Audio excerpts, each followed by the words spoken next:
We're at Restaurant MCR. I keep on telling people it's one of my favourite restaurants in Manchester, and to see why, let's have a quick pan around the room. Okay, I think this is the mushroom delivery today at Restaurant MCR, which is Aidan Byrne's new restaurant in the old Manchester House. Is taking it back over to great effect. I'm loving it. I'm just having a chat with Aidan and a cup of coffee with him later on, but I spotted these, the mushrooms that are coming in. They're fantastic. I know this is good. Some people will think you don't eat raw mushrooms, but Gordo doesn't. These are interesting. They're called Hen of the Woods. And if you're having a dish, I think the 3 restaurants in Manchester do Hen of the Woods. They deal with them in slightly different ways, but they're very meaty, you know, and I think they're bloody good.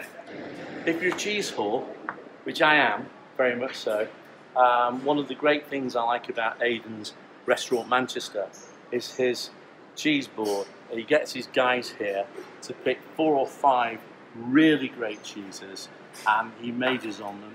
If I'm correct, I'm sure I am, they're all English cheeses, and they're all at their peak. The pastries here, puddings, are terrific.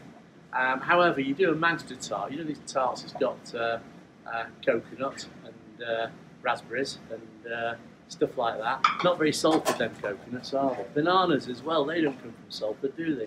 However, over the past 20 years or so, Aidan's been working on his Manchester tart, and I've got to admit, it's absolutely fantastic.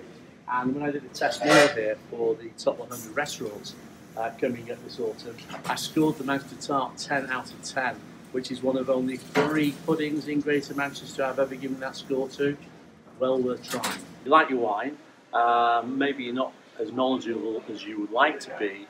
The guys here love talking wine. I just was passing. There's a Nuits Saint-Georges here. It's called Les Bruyères, and it's one of my favourites. The interesting thing is there, the age on it. So 2011, it's had 7 or 8 years to mature, and that will be drinking beautifully well. Rarely will you have a wine on the list here that is not at its best for drinking now. Aidan Byrne is cooking out of his skin, I believe. The last meal I had here was a very high score, probably the highest of the past 4 or 5 years that I've been eating Aidan's food. Without sounding too poncy, this is well worth a visit. Come on, try it out. You'll keep coming back.